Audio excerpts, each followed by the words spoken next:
마케도니아에 있었어요. 마케도니아에 있을 때에 여기서 이제 디도가 고린도 교회 문제가 잘 해결되고 난 다음에 편지를 가지고 마케도니아에 왔어요. 그렇죠? 오고 그 다음에 바울은 여기 있다가 에베소에 있다가 소동이 나가지고 좀 더 있으려고 했는데 소동이 나서 일찍 또 갔어요. 이쪽 갔어요. 왜냐하면은 여기 가다가 뭐 여기도 사실 들어와서 공고의 문이 활짝 열렸지만 지금 마음이 안정이 안 돼 있어요. 여기 가가지고 지금 디도를 만나서 고린도 교회가 잘 문제 해결됐나 그게 너무너무 지금 걱정거리고 또 염려가 되고 또 그 소식을 듣고 싶어 한 거예요. 그래서 여기서 만나가지고 정말 어떻게 됐어요? 고린도 교회가 잘 문제가 해결되었어요. 물론 완벽한 건 아니지만 그래도 이제 큰 문제들이 다 해결되고 어느 정도 그렇게 됐어요. 그리고 난 다음에 여기서 고린도 후서 편지를 쓰죠. 고린도에 이제 갈 건데 편지를 먼저 써서 보내게 돼요. 그래서 그것이 고린도 후서예요. 그러니까 고린도 후서는 고린도 교회 문제가 잘 해결되고 마음이 좀 평안할 때 쓰게 돼요. 그래서 거기 보면은 바울의 마음이 얼마나 힘들었는지 우리가 지난번에 봤듯이 바울이 너무너무 위로가 되어서 막 위로가 되었다고 계속해서 얘기하는 내용도 보고 그 다음에 그렇게 하지만 그래도 아직도 끌끄러운 문제가 남았고 또 그동안에 있었던 여러 가지 바울에 대한 오해에 대한 해명들을 여기서 해요. 고린도후서에다 막 써가지고 내가 이렇게 가지 못한 세 번째 가려고 못 했던 이유에 대해서도 쓰고 그 다음에 뭐 사람들이 나를 가짜 사도라 그러고 뭐 사입이라 그랬는데 내가 정말 나야말로 정말 진짜 사도다. 너희들 생각해봐라. 내가 얼마나 이 고린도 교회도 세웠고 얼마나 힘쓰고 애썼는지 고생을 얼마나 많이 했는지 그래서 하다 보니까 또 그것이 또 자랑이 될까봐 염려도 하고 걱정도 하고 그러면서 또 쓰고 그러면서 나중에 그 바울이 삼층층 갔다 온 것도 얘기하다가 또 말다가 막 이렇게 하면서 자기 변명을 사실대로 얘기하게 되면서 자기가 진짜 사도인 것에 대해서 얘기하는 그런 내용들이 이제 고린도 후서에서 내용이 나오는 그거를 써가지고 누구 편에? 디도 편에 이제 돌려 이쪽으로 보내는 거예요. 디도 편에 보내고 난 다음에 이제 바울은 뭐 하냐 하면은 이쪽 편에 여기 가면은 저기 여기 일루리곤이라 가지고 마케도니아 그 위쪽에 보이잖아. 여기 일루리곤을 다녀오게 돼. 이것은 이제 거기에는 없는데 로마서에 가니까 사실은 로마서에 보니까 그걸 알 수가 있어요. 아마 갈 시간이 없었어요. 다른 때는. 근데 그거 보내고 난 다음에 여기를 다녀왔던 것 같아. 일루리곤에 다녀왔다. 그렇게 하는 내용이 있어요. 이게 이제 마케도니아 이쪽이죠. 여기에 다녀오게 된 거예요. 자, 그렇게 됐고요. 오늘은 이제 우리가 이제 바울이 여기 드디어 여기 했던 여기 고린도를 이제 가게 됩니다. 가서 하는 부분들을 잠깐 볼 텐데 먼저 사도행전 20장 1절에서 3절 좀 읽어볼게요. 사도행전 20장 1절에서 3절. 사도행전 20장 1절에서 3절 누가 좀 한번 읽어줘 볼래요? 수요가 그침에 바울은 제자들을 불러 고난 후에 작별하고 떠나 마게도냐로 가니라. 그 지방으로 다녀가며 여러 말로 제자들에게 권하고 헬라에 이르러 거기 석 달 동안 있다가 배 타고 수리아로 가고자 할 그때 유대인들이 자기를 해하려고 공모함으로 마게도냐를 거쳐 돌아가기로 작정하니. 예, 맞습니다. 지금 뭐냐 하면은 여기 그 소요가 그침에 하는 것은 여기 에베소 여기에서 소요가 일어났었죠.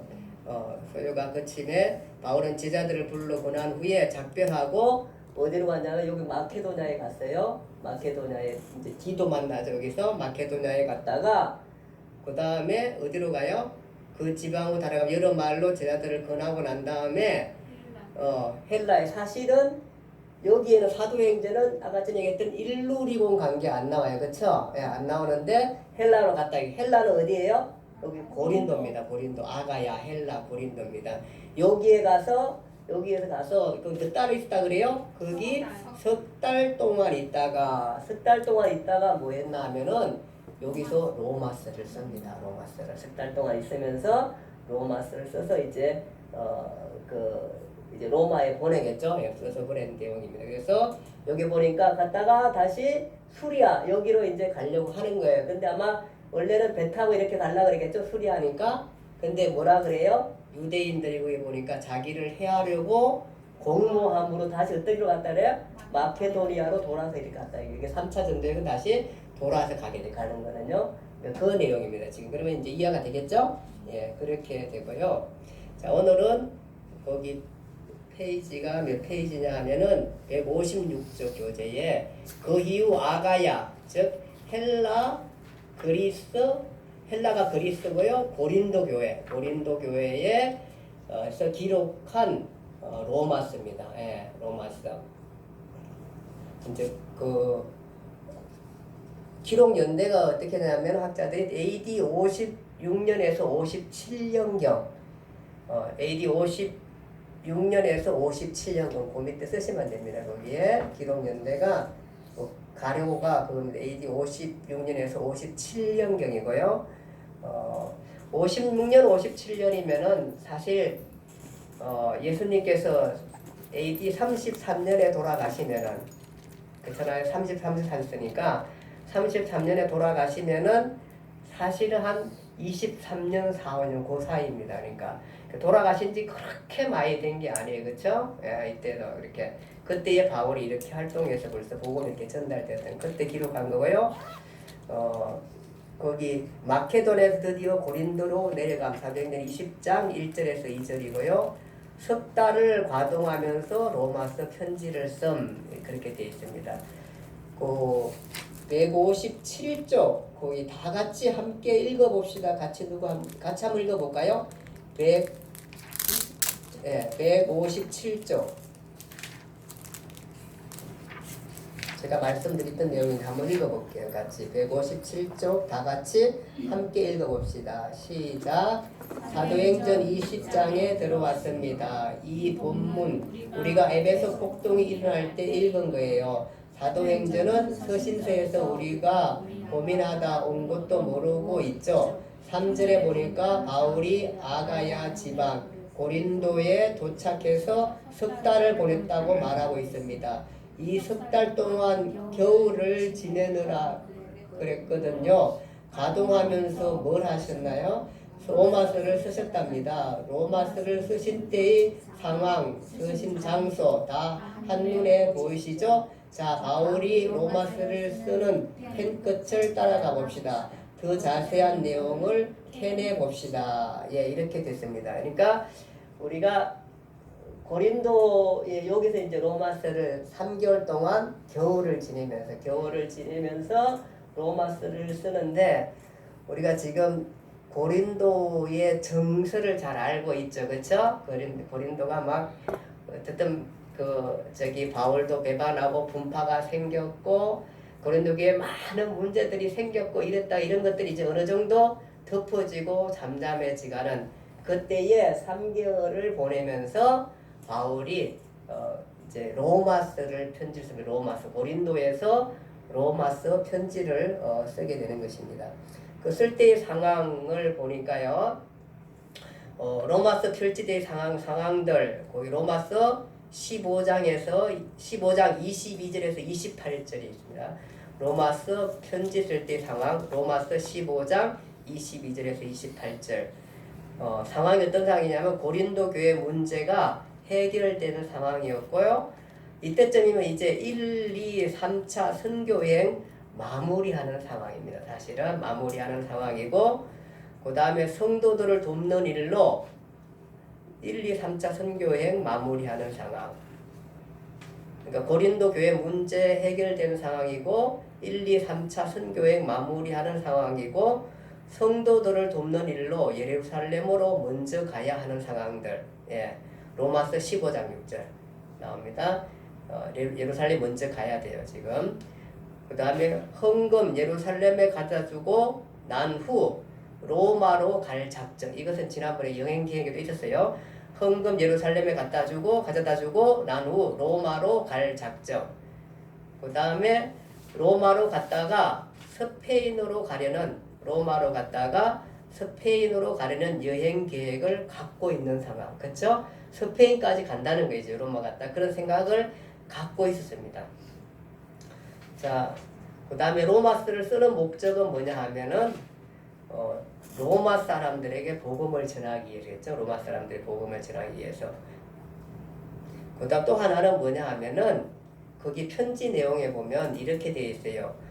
로마 교회가 후원 교회가 되어주면 좋겠다, 좋을 것 같아서 이렇게 되어 있습니다. 뭐냐 하면은 그 로마서 안에 내용에 이런 내용이 있어요. 그 로마서 15장 22절에서 24절 갈 때에 그 후에 그 로마 너희한테 갔다가 그 후에 거리로 보내주기를 바람이라. 거리는 어디냐면은 스페인으로 보내주기를 바람이라 그 얘기입니다. 그래서 가는 길에 지나가서 너희가 원래 로마 갔다가 지나는 길에 너희와 사귐이 있고 목적지는 어디냐 하면은 스페인이에요. 스바나를 가기를 그렇게 원했던. 그래서 너희가 좀 사귀고 그 후에 너희가 거리로 보내주기를 바라는 얘기는 뭐냐 하면은 너희가 후원교회가 되어서 나를 스페인으로 보내주면 좋겠다. 그 얘기를 하고 있는 거예요. 그 얘기는 뭐냐 하면은 우리가 알듯이 선교는 어디서부터 시작돼요? 여기 수리아 안디옥 교회 시작하잖아요. 여기서 시작하면서 이 수리아 안디옥 교회가 파송하고 후원하면서 여기 이 교회 어디예요? 여기가 무슨 교회예요? 갈라디아. 맞아요. 갈라디아에 있는 교회들을 선교하고 여기 어디예요? 마케도니아 선교하고 그다음에 여기 어디예요? 아가야. 네, 아가야를 선교했잖아요. 자, 이제 있는 아가야 교회, 고린도 교회를 지나서 이제 로마 교회로 가는데 로마 교회로 가면은 로마 교회를 가가지고 너희가 후원을 해가지고 너희의 지원을 얻고 내가 어디로 가고 싶냐면 스페인을 가기를 원하니까 너희가 후원교회가 되어주면 좋겠다. 그 얘기를 지금 하는. 그렇게 해서 이렇게 해서 바울은 꿈을 갖고 지금 그런 생각을 갖고 로마서의 그 편지를 쓰게 되는 것입니다. 자, 로마서 내용을 우리가 좀 살펴보면은 사실은 로마서는 성경 전체의 가장 중요한 이치를 점유하고 있는 일종의 논문 같은 책입니다. 자세하게 하려면 끝도 없는 책이나 우리는 여기서 간단하게만 로마서를 정리하려고 합니다. 거기 로마서 맨 첫 번째로 보면 1번은 서원은 로마서 1장 1절에서 15절입니다. 거기에는 로마서를 쓴 이유에 대해서 말합니다. 무슨 얘기냐면은 로마에 있는 사람들에게 복음을 전하려고 그렇게 해서 로마서를 씁니다. 그래서 로마서를 쓴 이유는 그 로마에 있는 사람들에게 복음을 전하려고 합니다. 근데 이런 생각 혹시 안 드세요? 잠깐 볼게요. 자, 지금 바울은 여기 있습니다. 여기 있는데 로마에 바울이 간 적이 있나요? 없나요? 간 적이 있을까요? 그 전에? 없어요. 로마에 가본 적도 없어요. 근데 로마서는 로마에 있는 교회에다가 지금 편지를 쓰는 거잖아요. 바울은 간 적도 없는데 로마에는 뭐가 있어요? 교회가 있는 거예요. 그쵸? 그래요. 가본 적도 없는데. 그러니까 사실은 우리가 지금 누구를 쫓아가고 있어요? 바울을 쫓아가서 그렇지 안 쫓아간 12 제자들 있잖아요. 제자들도 있고 많은 사람들이 있잖아요. 복음을 들은 사람들이 엄청 많이 있고 이미 로마까지 어떻게 됐어요? 복음이 들어갔고 교회가 세워져 있는 거예요. 로마.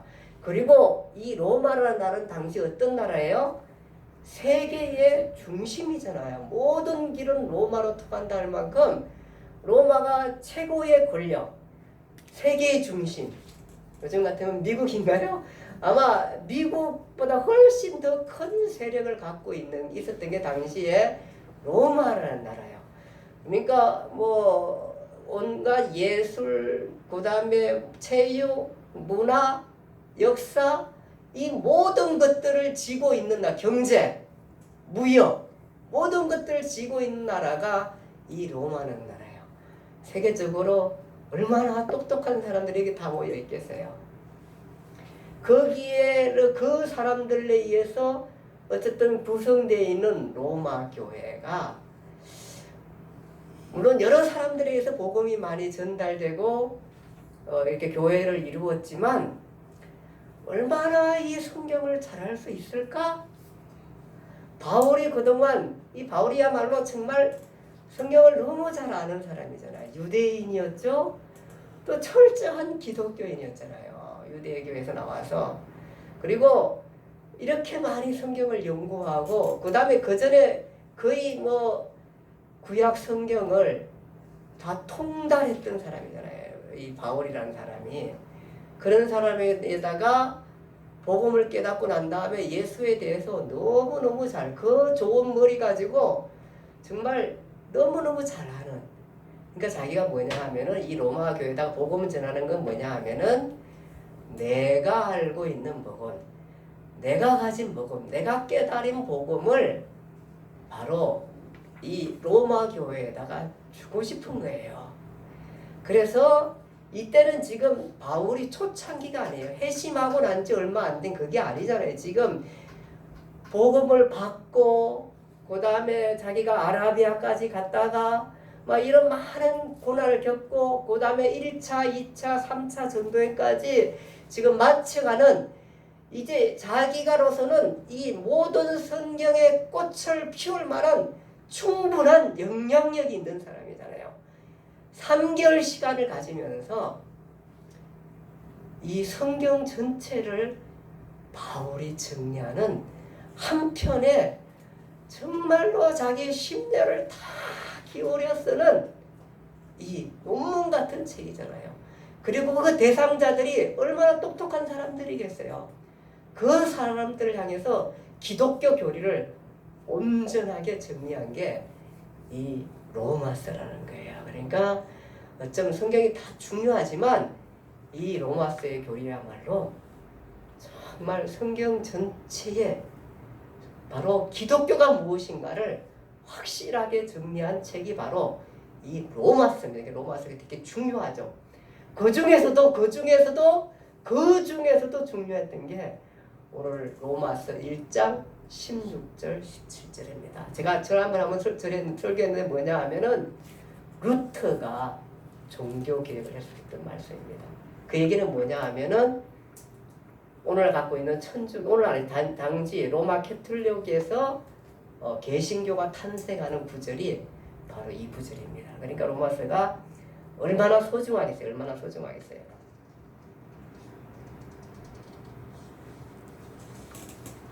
그래서 이 로마서야말로 예수 사건을 완성도 있게 신학적으로 정리한 내용입니다. 그래서 완성미가 있는 바울 신학인 것입니다. 수신자는 세계 도시 로마 시민이고 이것은 헬라어권이나 라틴어권까지 모든 이방 세계 유대인뿐만 아니라 이방 세계에게 잘 정돈된 복음서를 전달하게 되는 것입니다. 그동안에 우리가 복음이라는 게 바로 뭐냐 하면은 창세기 12장 1에서 3절이 뭐냐 하면은 바로 유대 민족을 택해서 너로 인하여 모든 민족이 복을 얻으리라는. 그러니까 사실 유대교가 왜 있나 하면은 유대교는 이방인들에게 이 복음을 전달하게 있는데 그래서 유대교가 그 역할을 못하니까 사실은 원래 유대인들을 부르는 것은 열방 행전입니다. 아브라함을 부르시고 아브라함을 통해서 모든 민족이 복을 얻으라고 하는 그 열방 행전인데 유대인들은 이 일을 잘 완수하지 못했습니다. 유대인들이 하나님의 백성답게 살아서 이방인들에게 오직 유일한 하나님, 창조주신 하나님을 전해야 했는데 그렇게 하지 못했습니다. 그래서 모든 백성이 유대인들을 통해서 구원의 복을 받게 해야 되는데 그렇게 하지 못해서 예수 그리스도가 오셔서 그것을 완성하게 되는 것입니다. 즉 예수 사건이 나타나면서 왜 이방인에게 복음이 흘러가야 하는지를 논리적으로 정돈을 잘했다면 그거야말로 1등 논문이 아니겠습니까? 그러니까 로마서는 성경 전체의 핵심 사상을 논증한 아주 단단한 교리책인 것입니다. 자, 거기 로마서 서론이 그렇고 그다음에 로마 그 두 번째 보면은 로마서의 주제입니다. 로마서의 주제는 오늘 로마서 1장 16절 17절 뭐냐 하면은 하나님의 의입니다. 하나님의 의. 믿음으로 말미암는 의. 예. 오직 의인은 믿음으로 말미암아 살리라는 그 말씀. 그것이 이게 사실 로마서의 주제이지만 어쩜 성경 전체의 주제이고 우리의 믿음의 교리인 것입니다. 그래서 로마서 1장 16, 17절은 당구장표 5개 설명이나 붙여놔야 할 아주 중요한 로마서 1장 16절 17절 아주 중요한 성경 구절인 것입니다.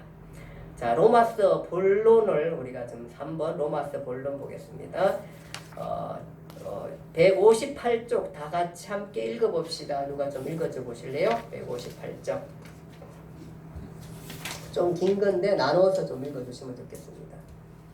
바울은 1, 2, 3차 선교 여행을 마무리할 즈음 고린도 교회에 머물고 있을 때 로마서를 썼다고 했습니다. 그동안 스트레스 받았던 고린도 교회 문제도 해결된 때였고요. 선교를 막 시작하는 초창기가 아닙니다. 그러니 로마서는 예수 사건을 완성도 있게 신학적으로 정리한 내용이 아닐까 싶습니다. 복음이 엑기스로 정제되어 완숙미가 있을 거라는 거죠. 바울 신학입니다. 다른 서신서와 비교해 볼 때 차원이 다르고요. 뿐만 아니라 수신자가 당시 세계의 중심부 로마에 살고 있는 사람들입니다. 바울이 아닌 다른 사람들에 의해서 이미 예수 사건이 전해졌고 그래서 만들어진 교회의 성도들이지요. 그 사람들에게 바울이 깨달은 내 복음을 제시하고 싶은 겁니다. 바울의 선교 영역이 헬라어권에서 라틴어권으로 넘어가는 큰 분기점에서 논문 한 편을 정리하게 되었습니다. 다른 분 누가 좀 읽어주실래요? 우리가 지금까지 선교 여행을 따라 다녔지만 그 회당을 중심으로 살아갔던 유대인들과 그들에 의해 유일선에 접촉하게 된 이방인들 이 두 부류 사람들에게 선교를 했습니다. 그러다 보니 바울이 지금까지 복음을 전한 대상은 두 그룹이었다는 사실이 먼저 선명하게 타겟팅될 수밖에 없습니다. 유대인과 헬라인입니다. 유대인과 이방인 무슨 의미입니까? 이게 단순한 용어입니까? 아닙니다. 대단한 용어입니다. 성경 전체의 흐름이 무엇입니까? 창세기 12장 1절 3절 너로 인하여 모든 민족이 복을 얻으리라입니다. 열반 행전입니다. 구약으로부터 흘러온 유대인 역사 속에서 제대로 그걸 못했는데 예수 사건이 나타났습니다. 그런데 이 사건이 왜 이방인에게 흘러가야 하는지 논리적으로 완전히 정리해 두었다면 이 주제는 1등 논문 아닙니까? 성경 전체의 핵심 사상을 논증한 대단한 교리책입니다. 성경 목적으로서도 굉장한 의미가 있습니다. 스토리와 역사만 그렇게 흘러가는 것이 아니라 논리적으로 정확하게 적용되어야 하는데 그걸 로마서가 해냈다는 거죠. 왜 유대인에게 또한 헬라인에게로다. 이것은 논증했고 실제로 그렇게 살았습니다. 예수 사건을 이방인에게 전파할 때 유대인에게 핍박을 받아가며 교리로도 똘똘 뭉쳐 놓았으니 말입니다. 그러니 바울이 로마서에서 쓰고 있는 단어 유대인이란 말에는 감정이 묻어 있을 것 같습니다. 헬라인도 마찬가지고요. 그냥 단어가 아닐 거예요. 우리에게도 바울의 심정이 좀 느껴져야 로마서가 훨씬 컬러풀하게 익혀질 겁니다. 바울은 이렇게 쓴 로마서를 베베를 통해 로마에 전달합니다. 예, 감사합니다. 예, 거기까지. 자, 오늘 이제 본문 살짝 보겠습니다. 로마서 본문 살짝 건드리기. 로마서는 모든 사람은 죄인이다. 이방인적 헬라인도 죄인이요, 유대인도 죄인이라는 겁니다. 그러므로 율법의 행위로는 단 한 사람도 하나님 앞에 의롭다함을 얻지 못한다. 그렇게 말하니까 모든 사람이지. 첫 번째로 모든 사람이 죄인이다. 이방인 즉 헬라인뿐만 아니라 헬라인도 죄인. 헬라인 로마서 1장 18절에 32절이고요. 그다음 유대인도 죄인이다. 로마서 2장 1절에서 3장 8절까지.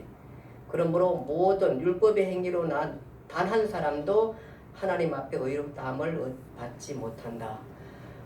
이게 기독교가 갖고 있는 우리 인간 사람은 모두 다가 어쩔 수 없는 죄인이라는 겁니다. 이것은 다른 종교에서 이렇게 다루지 않습니다. 근데 기독교는 이것을 확실하게 다루고 있고 우리가 또 느끼고 있고 또 알고 있고 그렇습니다. 모든 사람이 죄인이다. 그렇게 됐고요. 그 다음에 이제 그래서 우리 스스로는 구원함을 받을 수 없고 십자가의 복음으로만 의롭게 됩니다. 로마서 3장 21절에서 31절. 율법 외에 하나님의 한 의가 나타났다. 곧 그리스도를 믿는 믿음으로 말미암은 의다. 즉 십자가 복음으로만 의롭게 된다는 것입니다. 십자가 복음으로만 의롭게 된다는 것입니다. 우리는 다 죄인인데 우리가 무슨 노력을 했다든지 봉사를 했다든지 우리가 어떤 선을 행했다든지 우리가 종교 생활을 잘했다든지 이런 걸로 우리가 이렇게 되는 게 아니라는 겁니다. 즉 십자가로만 우리가 의롭게 십자가의 복음으로만 의롭게 된다는 겁니다. 로마서 3장 19절에서 24절 누가 좀 한번 읽어볼까요? 같이 한번 읽어볼까요? 로마서 3장 19절에서 24절. 3장 19절에서 24절. 같이 한번 읽어볼게요. 시작. 우리가 알거니와 무릇 율법이 말하는 말은 율법 아래에 있는 자들에게 말하는 것이니 이는 모든 입을 막고 온 세상으로 하나님의 심판 아래 있게 하려 함이라. 그러므로 율법의 행위로 그의 앞에 의롭다함을 얻을 육체가 없나니 율법으로는 죄를 깨달음이니라. 이제는 율법 외에 하나님의 한 의가 나타났으니 율법과 선지자들에게 증거를 받은 것이라. 곧 예수 그리스도를 믿음으로 말미암아 모든 믿는 자에게 미치는 하나님의 의인이 차별이 없느니라. 모든 사람이 죄를 범하였음에 하나님의 영광에 이르지 못하더니 그리스도 예수 안에 있는 속량으로 말미암아 하나님의 은혜로 값없이 의롭다 하심을 얻은 자 되었느니라. 아멘. 예. 이게 기독교가 얘기하는 그 구원이 그런 것입니다. 그러니까 우리로서는 우리의 노력이라는 것은 다 한계도 있고 이미 우리는 죄된 사람이고 우리의 노력은 어떠한 것도 이룰 수 없다는 것이 성경이 얘기하는 것입니다. 그러면서 그 뒤에는 보면은 아브라함의 예를 들어 이 사실을 증명하며 4장에 보면은 그러므로 구원은 확실하며 완전하다 그렇게 말해요. 로마서 5장 12절에서 21절 보면은 구원은 확실하고 로마서 5장 1절에서 11절 구원은 확실하고 로마서 5장 1절에서 11절 확실하며 또 완전하다 로마서 5장 12절에서 21절 로마서 5장 12절에서 21절입니다. 5장 8절 한 절만 같이 다시 한번 읽어요. 5장 8절 로마서 5장 8절 우리가 잘 아는 내용입니다. 한번 읽어보겠습니다. 로마서 5장 8절 시작. 우리가 아직 죄인 되었을 때에 그리스도께서 우리를 위하여 죽으심으로 하나님께서 우리에 대한 자기의 사랑을 확정하셨느니라. 즉 우리가 다 죄인이고 아무 소망 없고 자연인으로 살다가 대체되고 다 죽는데 죽음에 대한 죄에 대한 형벌을 받을 사람들인데 이렇게 살다가 죽으면은 그런데 예수 그리스도를 믿음으로 말미암아 우리의 의가 아니라 그리스도가 우리를 위해서 십자가에서 죽으셨기 때문에 즉 내 죄값을 치러주시고 우리를 의롭다고 인정한 그 칭의 인정해준 그 의여야만 그 의여야만 우리의 피가 아니라 우리가 죽어도 우리를 구원할 수 없고 우리의 피가 아니라 그리스도가 우리를 대신해서 죽은 그 피, 그 의로움, 그 피로 인하여서 우리가 구원을 받는다는 것이 기독교의 교리인 것입니다. 그리고 난 다음에 그 후에 로마서는 이제 그러므로 그리스도는 어떻게 살아야 할까? 성령을 쫓아 살아야 한다고 하는 것이 로마서 6장에서 8장입니다. 교인들은 성령을 쫓아 살아야 한다. 그리고 거기 보면은 새 생활 로마서 6장 1절에서 14절 돼 있고요. 그다음에 죄로부터 해방 로마서 6장 15절에서 23절. 율법부터 해방 로마서 7장 1절에서 6절 다 이런 그런 내용들입니다. 대체적으로. 그럼에도 불구하고 우리는 또 끝없이 우리가 하나님의 의로 구원을 받았지만 이 땅에 그 한계적인 공간에 살고 있고 제약된 세상에 살고 있기 때문에 우리가 그냥 있으면 안 되고 죄와 더불어 끝까지 싸워야 한다는 것이 로마서 7장 7절에서 25절입니다. 그리고 그렇기 때문에 함께 하시는 분이 그 싸움에 우리가 죄와 더불어 싸움에 함께하는 분이 바로 누구냐 하면은 성령님이시다. 로마서 8장 그렇게 되어 있습니다. 그래서 구원의 완성이 이루어지게 하시는 분이 바로 성령님이고 그 영원한 하나님 나라의 완성이 있듯이 개개인도 구원의 완성을 이루어 가시는 분이 바로 성령님이시다. 예. 그리고 난 다음에 바울은 자기의 나라 이스라엘에 대한 구원에 대해서도 로마서 9장 30절에서 10장 21절에 그렇게 말씀하고 있고 그 다음에 11장에 로마서 11장에는 이스라엘과 전 인류에게 임할 구원의 날을 대망하면서 기록을 하게 됩니다. 소망하는 것들을 기록하게 되어 있고 자, 그 다음에 이제 바울은 뭐냐 하면은 로마서 12장에서 15장 정도로 무슨 얘기를 하냐 하면은 우리도 똑같은 문제입니다. 무슨 문제냐 하면은 그러면은 뭐 내가 예수 믿는다고 고백만 하면 되는 거네? 예수 믿기만 하면 되는 거네? 그러면 우리가 어떤 생각하면 예수 믿는다고 해놓고 개판라도 살아도 되네? 이렇게 되는 거, 이렇게 되게 바울이 이 믿음의 교리라는 것들을 너무 강조하다 보니까 이런 소문이 이제 이게 막 번지기 시작한 거야. 이게 이제 바울을 잘 모르는 사람들의 오해가 생기면서 그러면은 뭐 되게 좋네. 그냥 예수 믿다 고백하고 그냥 사기치고 놀아도 되고 우선지들 해도 놀아도 된다. 이런 생각을 하는 사람들이 이게 도덕적 폐기론자라고 바울을 자꾸 그렇게 이제 끌고 가니까 바울의 얘기가 이제 그것이 아니라는 것들에 대해서 그 오명에 대해서 주장을 하면서 내가 사실 그런 사람이 아니다. 너희들이 오해한 거다. 너희가 예수 그리스도를 믿고 난 다음에 구원 얻고 난 다음에 우리가 이 제약된 세상에 살다 보니까 피 터지기까지 죄와 더불어 싸운다는 것을 내가 말하고 싶은 거다. 그 얘기를 하고 있는 것입니다. 그래서 자기 로마 교회에 잘못 소개된 자기 프로필을 의식해서 다시 로마서 12장에서 15장 13절에는 그런 도덕 폐기론자라는 그런 소문에 대해서 해명하는 것을 우리가 보게 되는 것입니다. 그리고 이제 마지막 16장 로마서 16장에는 바울과 함께 했던 많은 사람들에 대해서 소개합니다. 바울이 얼마나